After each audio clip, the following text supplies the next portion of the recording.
कोल्हापूरच्या अंबाबाई मंदिरामधील गरुड मंडप पुनर्बांधणीमध्ये मोठा हलगर्जीपणा उघडकीस आलाय। लाकडी खांबाचं माप आणि दर्जा वारंवार चुकीचा ठरल्यानं ते तीनदा बदलावं लागलं आणि या प्रकारामुळे सुमारे 2.25 कोटी रुपयांचं नुकसान झाल्याची माहिती आहे। 48 सागवानी खांबांसाठी कर्नाटक, तामिळनाडू आणि केरळमधून लाकूड आणण्यात आलं होतं। त्यामुळे वाढलेला खर्च, विलंब आणि नुकसानीची जबाबदारी कोण घेणार असा प्रश्न उपस्थित होतोय। करवीर निवासनी या अंबाबाई मंदिरामध्ये गरुड मंडपाच्या दुरुस्तीचं काम जे आहे ते सुरू आहे।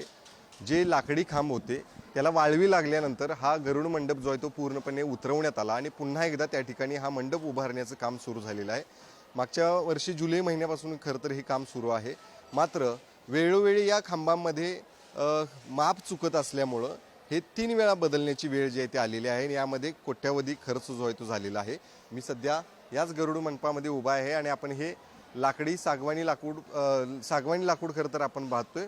जे सागवानी लाकूड तमिळनाडू म्हणा किंवा चंद्रपूर यासारख्या कर्नाटकातल्या देखील काही भागातून आणलं होतं आणि वेळोवेळी खरं तर यामध्ये माप चुकल्यामुळं हे आता पुन्हा बदलण्याची वेळ जी आहे ती आलेली आहे। एकूण 48 खांब या गरुड मंडपामध्ये आहेत आणि हे 48 खांब जे आहे ते गेल्या अनेक दिवसांपासून तयार करण्याचं काम सुरू होतं। अनेक वेळा याची डागडुजी करण्यात आली, यावरती कोरीव काम करण्यात आलं। मात्र वेळोवेळी हे माप चुकत असल्यामुळं आता पुन्हा एकदा हे बदलण्याची वेळ आलेली आहे।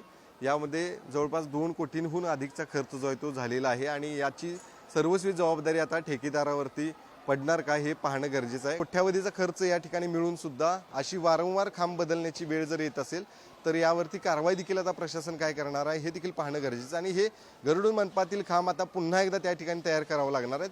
ते तयार करून कधी एकदा हा गरुड मंडप उभं राहणार आहे हे देखील प्रश्न अनेकांसमोर आता पडलेला पाहायला मिळतोय। कॅमेरामन ओंकार वळवडेसह शेखर पाटील, पुढारी न्यूज, कोल्हापूर।